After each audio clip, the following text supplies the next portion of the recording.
Sejam muito bem-vindos ao FDT Cast, o podcast oficial da Fundatec. Eu sou o Carlos Henrique Castro, presidente da Fundatec. Aqui mergulhamos nos temas que movem o mercado: tecnologia, gestão, governança, inovação, saúde, comportamento humano. Antes de começarmos, já segue o FDT Cast, nosso no YouTube e no Spotify, para não perder os próximos insights.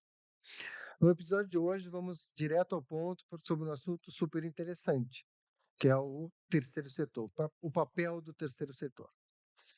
Fique conosco até o final do episódio, quando a nossa convidada dará uma dica QCV. O QCV significa qualidade, compromisso e velocidade. São valores que norteiam a Fundatec e estão presentes em tudo que realizamos. Então, fique até o final para aproveitar o momento QCV. E para dar profundidade a essa conversa, recebemos a doutora Janine Soares, ex-promotora de justiça e ex-curadora de fundações. E também é professora e uma liderança no terceiro setor. Janine, é uma honra ter você aqui. O nosso objetivo hoje é traduzir a sua experiência e visões, práticas e estratégicas para quem nos ouve. Muito obrigado por aceitar o convite. Para começarmos, quem é a doutora Janine? Então, em primeiro lugar, obrigada, Castro, pelo convite. Sempre é uma alegria estar contigo, meu amigo do coração, já há bastante tempo, e estar aqui na Fundatec, que é uma fundação tão importante para o nosso estado e para o Brasil, porque eu sei que tu já está com atuação a nível nacional. Então, meu nome é Janine Soares, eu fui promotora de justiça do Rio Grande do Sul por 32 anos, sou professora da UFRJ, sou escritora, pesquisadora, estudante de doutorado, mas sou principalmente uma apaixonada pelo terceiro setor. O terceiro setor entrou na minha vida na curadoria de fundações de Porto Alegre e não saiu mais. Também tenho uma forte atuação, assim como tu, na nossa Federação de Fundações e Associações do Rio Grande do Sul, a nossa amada Fundares. O interessante que eu sei dessa tua história é que tu entrasse na curadoria por um acaso do destino, né? Foi um acaso, né? Tu não... De uma certa forma foi, porque eu já trabalhava na administração superior do Ministério Público e o cargo de curadora de fundações, estava vago. E eu estava trabalhando na Procuradoria de Recursos e eu senti um interesse por aquela curadoria sem nem saber exatamente o que era, mas eu tinha uma intuição que era um lugar legal para mim. E depois que eu trabalhei lá, eu tenho dito em vários lugares que a minha melhor versão de promotora de justiça eu encontrei lá na Curadoria de Fundações. Foi lá que eu achei o meu destino.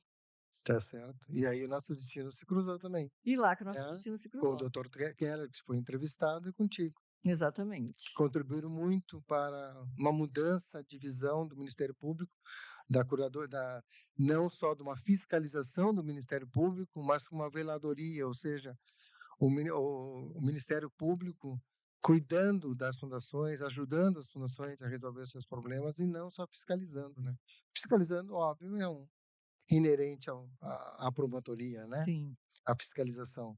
Mas a veladoria não era bem entendida, né? Apesar da palavra veladoria vir lá das origens, mas ela não era bem entendida como um cuidado, mas era entendida como uma fiscalização. Existe até hoje, né, uma grande controvérsia sobre essa atribuição do Ministério Público com relação às fundações privadas, porque a atribuição que está no Código Civil é velará, é uma Exatamente. atribuição de velamento, e velamento não se confunde com fiscalização. Eu tive a sorte de trabalhar com o Dr. Keller Dornelles Kloss na curadoria, ele era o procurador de fundações, e muito nós discutimos sobre a diferença entre velamento de fundações e fiscalização de fundações. Inclusive está no livro que nós acabamos escrevendo juntos, a diferença entre essas duas atribuições, que parece ser alguma coisa de conceito, mas as repercussões pela confusão de conceitos no meio jurídico, elas são tremendas, né? Então, com relação às fundações privadas, a atribuição do Ministério Público é de velamento. Ela corresponde a um dever de zelo do promotor com relação à sustentabilidade e ao cumprimento das finalidades sociais pelas fundações privadas. Muito bem. Só que eu acho que tu esqueceste que tu também foi presidente da Profis, né? Ah, sim. Nas tuas 300 atividades. Lá na época que eu era curadora de fundações, eu entrei numa Associação Nacional de Promotores e Procuradores de Justiça que atuam no terceiro setor e exerci, então, por 2 mandatos consecutivos, o cargo de presidente dessa associação que se chama Profis. Foi muito importante na minha trajetória profissional e pessoal essa presidência que eu exerci, porque ampliou meus horizontes para além do Rio Grande do Sul. Através da Profis, eu viajei por todo o Brasil conhecendo a realidade do terceiro setor, aprendendo sobre isso, estudando cada vez mais e me apaixonando também cada vez mais. Foi uma grande oportunidade, foi um grande aprendizado, e foi aí que eu constatei que os problemas que são inerentes às fundações privadas do Rio Grande do Sul se repetem e às vezes até em maior escala nos outros estados do Brasil. Então, o terceiro setor tem uma série de desafios a serem enfrentados através do Ministério Público, das instituições, das entidades, da sociedade como um todo. Sabe, Janine, que tu sabe que eu sou aluno de direito, né? Verdade. Eh, e eu vejo que na academia não se fala em terceiro setor. Então, eu gostaria que tu explanasse um pouco da importância do terceiro setor, o que que ele abrange. Então, qual é o teu entusiasmo também por ele, a importância econômica no país, a sua importância social, a sua importância nas atribuições de educação, de saúde que estão na Constituição, né? Como é que tu podia explicar para nós um pouco mais isso aí? Esse é o primeiro desafio do terceiro setor, é ser compreendido, né? Muitas pessoas não sabem o que é terceiro setor. E ele não tem um conceito positivo, né? O terceiro setor é conceituado como aquele que não é o primeiro setor, que é o setor público, e não é o segundo setor, que é o Sim, setor privado. Mas, na verdade, o terceiro setor, carente de uma definição mais didática, talvez, do que ele é o setor assim fundamental para o desenvolvimento do Brasil. O terceiro setor ele é formado por fundações privadas e associações privadas, partidos políticos e organizações religiosas num conceito jurídico. O terceiro setor do qual nós estamos falando, do qual nós estamos trabalhando, com o qual nós estamos trabalhando de uma forma mais próxima, é formado basicamente pelas fundações privadas e associações privadas de interesse social. Traduzindo, são todas aquelas instituições conhecidas como fundações, associações, institutos, institutos. ONGs, também chamadas de organizações da sociedade civil, OSCs, né, como são chamadas, que trabalham para finalidades sociais. O que diferencia o primeiro setor dos outros é que ele só existe para cumprimento de finalidades sociais. Então, se você não sabe o que é o terceiro setor, pense: é algo que existe só para finalidades sociais. É algo que existe para atender às necessidades sociais das pessoas. Mas está muito amplo esse conceito. Quais necessidades? Todas.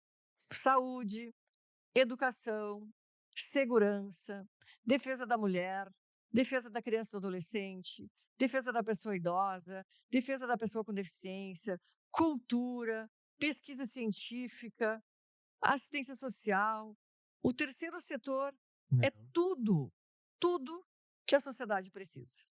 E eu E, ve economicamente, representa mais de 4% do PIB. é. Agora uma coisa interessante que tu falaste, talvez ninguém saiba, ou poucas pessoas saibam, que os partidos políticos pertencem ao terceiro setor, É, terceiro setor, partidos né? políticos e as organizações religiosas. E as organizações religiosas. Exatamente. Tá, me fala mais assim, esse teu entusiasmo. Eu sei que tu batalha muito pela parte dos fundos também, né? Podia Exatamente. contar também esse teu papel tão. O que acontece, né? Vamos falar das organizações que fica mais as pessoas Ah, falam, entendem mais organizações da sociedade civil do que terceiro setor, né? Então, as organizações da sociedade civil, essas ONGs, institutos, fundações e associações, atendem milhares e milhares de pessoas em todo o Brasil todos os dias, de todos esses segmentos que eu referi e de muitos outros. Então, a gente se apaixona pelo trabalho dessas instituições e pelas pessoas que estão lá. Nós mesmos formamos uma bela amizade a Sim. partir do terceiro setor. Sim. Tu encontra lá pessoas que fazem as coisas com propósito, que fazem as coisas com amor, que fazem as coisas pelos outros. São as pessoas cuidando das pessoas. E isso, em pleno século XXI, num momento que a gente vive de tanto narcisismo, individualismo e egoísmo, é uma coisa rara e é muito bom quando tu consegue chegar neste encontro com pessoas que os olhos ainda brilham por fazer o bem. E são pessoas mais felizes do que as outras, inclusive. Porque fazer o bem faz bem, a gente já sabe disso. Uhum. Então eu me apaixonei por isso. Eu me apaixonei pelo trabalho, pelo impacto social e pelas pessoas que cruzaram o meu caminho. Agora, na mesma proporção dessas coisas maravilhosas que eu conheci, dessas pessoas incríveis que eu conheci, das quais eu me aproximei, eu vi também uma série de problemas, que eu costumo resumir chamando de entraves, entraves políticos, jurídicos e burocráticos, que dificultam muito o trabalho das instituições. É a chamada insegurança jurídica, são os chamados, a chamada burocracia estatal. Então, a gente trabalhando com essas instituições e trabalhando no próprio Ministério Público, na Fundar, na nossa federação, na Profis, nessa associação nacional, eu pude ter a dimensão da quantidade de problema que essas organizações enfrentam diariamente para exercer o seu trabalho. É incrível isso. Elas querem fazer o bem, ajudar, Uhum. com remuneração, obviamente, com sustentabilidade, né? O terceiro setor precisa de dinheiro como todo mundo e deve ser gravitar em torno de boa remuneração, valorização profissional, geração de emprego, geração de renda para as pessoas que lá trabalham e não só para os atendidos. Mas nós chegamos à conclusão de que todos esses entraves, que são milhares em todas as searas, municipal, estadual e federal, dificultam e muitas vezes impedem que as instituições consigam desenvolver o seu trabalho com segurança jurídica, com tranquilidade, com sustentabilidade. E isso se tornou uma luta minha, desde o tempo da curadoria até hoje.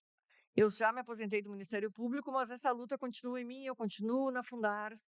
Eu sou professora da UFRJ de disciplina do direito do terceiro setor, justamente para tentar capacitar mais pessoas para enfrentarem esses entraves. E dentro desse contexto entra a pauta dos fundos. Isso. Esse eu sei que é um tema que É a caixa de Pandora. é uma bandeira tua, né? Vamos falar sobre os fundos da criança, dos idosos. Então, os fundos da criança e do adolescente e da pessoa idosa são uma verdadeira caixa de Pandora, que eu comecei a abrir. E isso aconteceu nas enchentes do Rio Grande do Sul. As enchentes do Rio Grande do Sul mudaram a nossa vida. A minha vida mudou com as enchentes. Eu acredito que a tua também. Nós estivemos juntos trabalhando no enfrentamento Uhum. dessa crise climática e vimos o que aconteceu lá e vimos o quanto o terceiro setor foi importante para ajudar as pessoas. Foi lá que nasceu o QC Vida. Foi. Pois a gente tem que falar do QC Vida. Vamos falar. Portanto, quando a gente estava naquele enfrentamento através da nossa rede Fundars, que foi a rede que nós criamos para o enfrentamento da calamidade através das organizações da sociedade civil, o assunto pungente era questões de onde está o dinheiro para ajudarmos as instituições e as pessoas que estavam naquela situação tão difícil. Pois começamos a descobrir que havia dinheiro nos fundos. E não era pouco dinheiro, era muito Milhões, dinheiro. né? Milhões e Né? milhões e milhões. Então nós descobrimos, elucidamos de uma forma mais clara, até porque nós tivemos um tempo para pesquisar e começamos a conversar muito sobre isso, que estes fundos da criança e do adolescente e da pessoa idosa, que são fundos ligados aos gestores municipais, estaduais e federais e que captam verbas primordialmente através de doações de pessoas físicas e jurídicas via imposto de renda, que nós chamamos de doações, mas na verdade é uma destinação, que a Sim. pessoa vai pagar para o imposto de renda e destina para esse fundo para ser usado por projetos pelas instituições. Esses fundos estão num emaranhado, vamos ser assim politicamente corretos, de burocracia, para não dizer outras coisas. Porque milhões e milhões de reais captados para as organizações que ficam parados em fundos por anos e anos a fio. É uma caixa de Pandora, não é? É muito. É uma coisa triste, né, Janine? Tu vê o dinheiro parado, as pessoas precisando do dinheiro, um dinheiro que foi destinado para uma finalidade, e às vezes sendo usado para outra finalidade diferente, né? Eu tenho uma luta sobre isso. Até escrevi um artigo junto com o Keller, que está publicado no site do Conjur, sobre fundos dos conselhos, a gente chama fundo dos conselhos, né? Sobre esses entraves, sobre esses problemas. Porque nós temos um entendimento constitucional de que as verbas dos fundos se destinam para uso das organizações da sociedade civil através de projetos, através de editais de chamamento, transparentes, Isso, mas democráticos. eu, particularmente, não entendo muito dos fundos, tá? Mas eu não vejo sentido do ente público fazer um projeto para usar o fundo. Eu não consigo entender isso, entendeu? Esse é um dos problemas. A abertura de editais permitindo a participação de órgãos Públicos, governamentais, governamentais. administração pública direta ou indireta, para captar no fundo. Isso é uma coisa absurda, juridicamente e moralmente também. Porque quando a pessoa doa para o fundo, ela está tirando o dinheiro do setor público, porque ele iria para o imposto de renda, coloca num fundo para ser usado pela Sim. sociedade civil. Não tem lógica o gestor se apropriar desse dinheiro, dando uma curva na sociedade, e no doador, inclusive, utilizando o edital para captar o dinheiro. Mas isso não é o menos pior. Não é o pior. Isso é o menos pior. Porque Conta aí, vamos ver. pior do que isso, é uma prática que acontece em muitos lugares, no Rio Grande do Sul e em outros estados, dos gestores públicos tirarem o dinheiro do fundo e colocarem no caixa da prefeitura, no caixa do estado, Sem devolver? sem devolver. Hum. E muitas vezes até com o aval do próprio conselho, um aval um pouco sob pressão, muitas vezes, né? Então nós temos um problema muito sério de gestão dos fundos, de gestão dos próprios conselhos, que é um problema que eu costumo chamar de um problema da democracia, de incompreensão do que é a democracia. Porque quando se entende o que é democracia, se percebe que democracia significa exercício de cidadania por todas as pessoas. Significa que a sociedade civil está ocupando um espaço em pé de igualdade com o Estado. Estado lato sensu.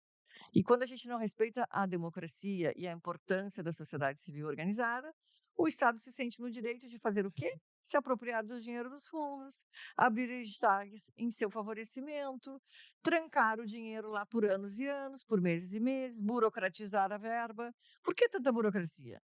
Por que o dinheiro fica parado? É uma caixa de Pandora. Eu quero trocar de assunto, posso? Pode. Quero falar sobre um tal de Sebas. Ah, Qual é a tua posição contra não é contra o Sebas, sobre o Sebas? bom, Acho que podia esclarecer o que é o Sebas o para... SEBAS é um certificado emitido pelo governo federal para as instituições de saúde, educação e assistência social, Uhum. que lhes permite isenção tributária, imunidade tributária, né? Não é isenção, imunidade tributária mediante condições. Condições quais? Primeiro, obterem o SEBAS. Segundo, prestarem contrapartidas que são exigidas para o deferimento do SEBAS. Bom, aí tem uma série de problemas. Em primeiro lugar, a imunidade tributária constitucional, ou seja, quando a imunidade tributária está lá teve um assento constitucional, ela não poderia estar condicionada a nada. Porque uma imunidade tributária, quando tu concede uma imunidade, ela é absoluta.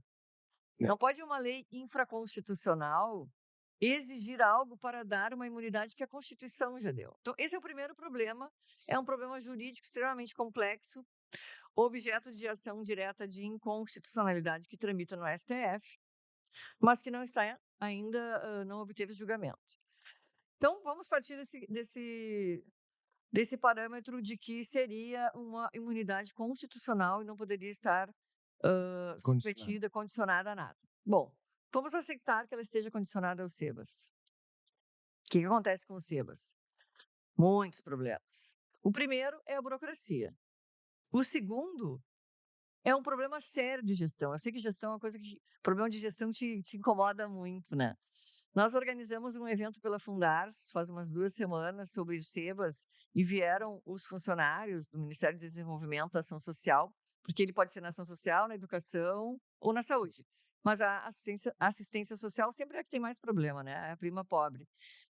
E eles nos relataram que existem 15 colaboradores em Brasília para analisar todos os pedidos de sebas do Brasil. O que tu acha?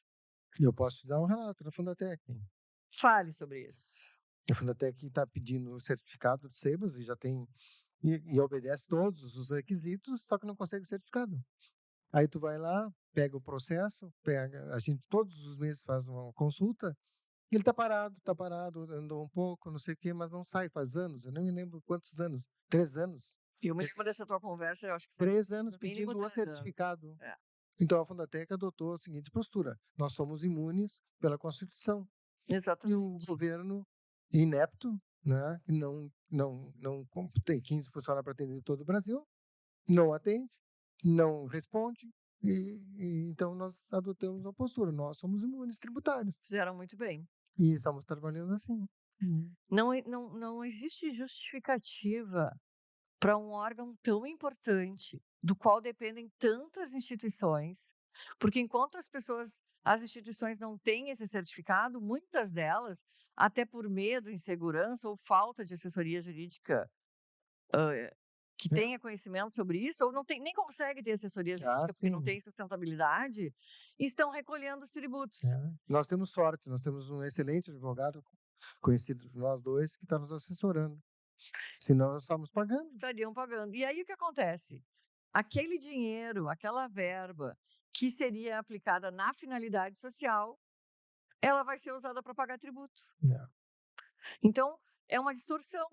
Porque se a instituição já existe para uma finalidade social, se a Constituição já deu uma imunidade para ela justamente por isso, porque reconheceu a importância dela em termos de construção de cidadania, de justiça social, o governo faz uma lei inconstitucional, submete este direito a uma certificação e depois não dá estrutura para que a entidade tire a certificação.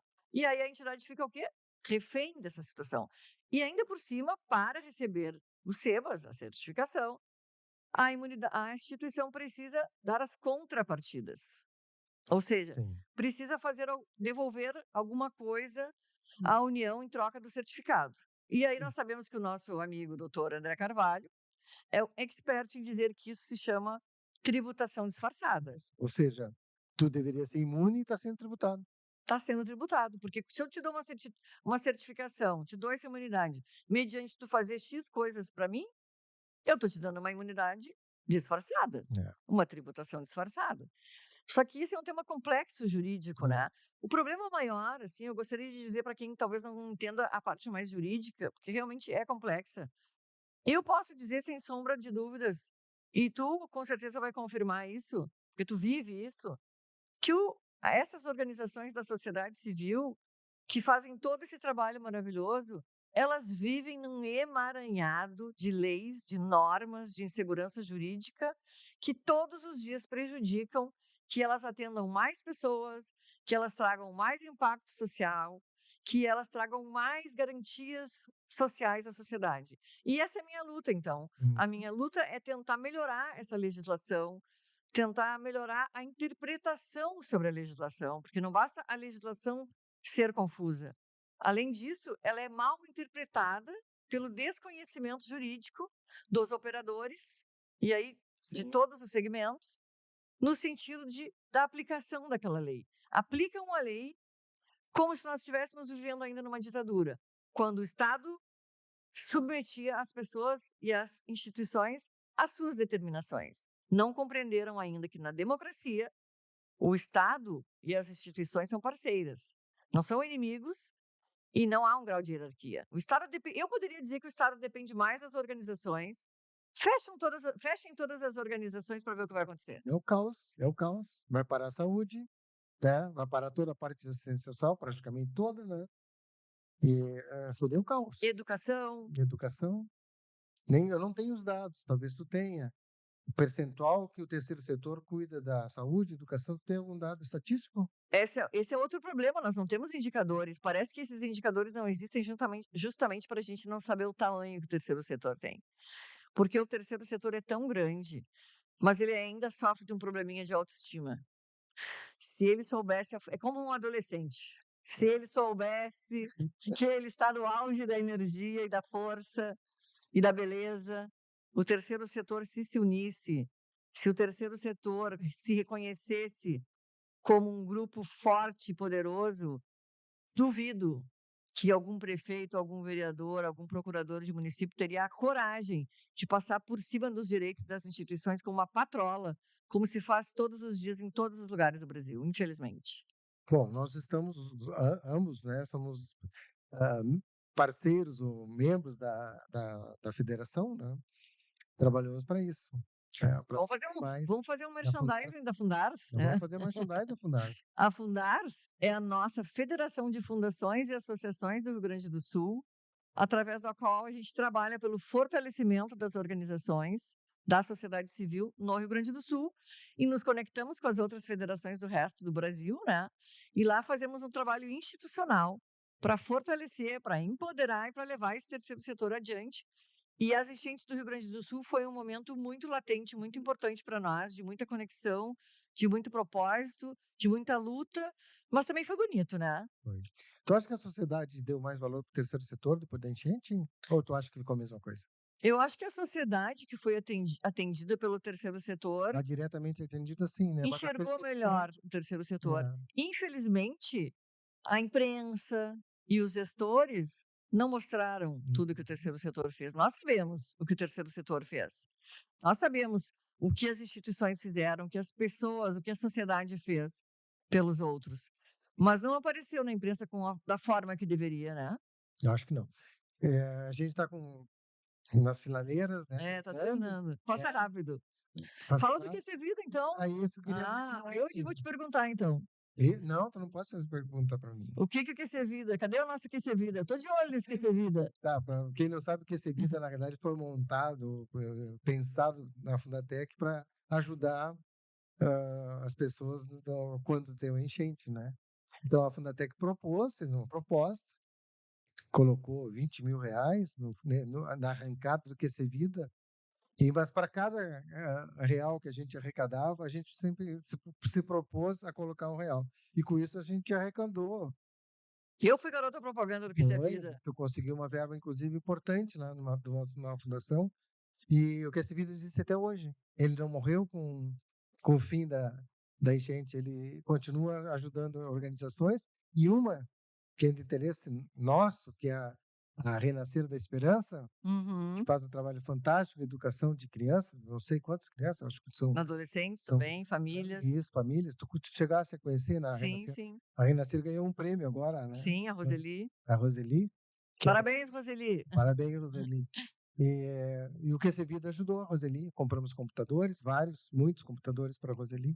Então tá aí o Que Vida vivo até hoje. Quer Ser Vida ajudou a UBM Cachoeirinha, A União UBM Brasileira de Cachoeirinha. Mulheres. Isso. Quer Ser Vida ajuda as mulheres no enfrentamento da violência. É. Mulheres, reconheçam o Quer Ser Vida aqui, presidido por um homem defensor das mulheres. Não, total. Sou fã das mulheres. A Fundação João Mangabeira, do PSB, colocou uma boa verba também Aham. no Quer Ser Vida na Uma época, boa, né? E foi utilizada. Foram vários projetos, né? entendeu? Muitos projetos. Eu vou entregar um relatório agora, né, do Que Vida para a gente continuar, né, a arrecadar mais valores aí.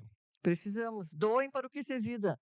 O Quer Ser Isso. Vida é muito importante. Janine, assim, para concluir, né, qual é a tua dica que você vê, assim, sobre o terceiro setor? O que tu quer passar de mensagem para as pessoas?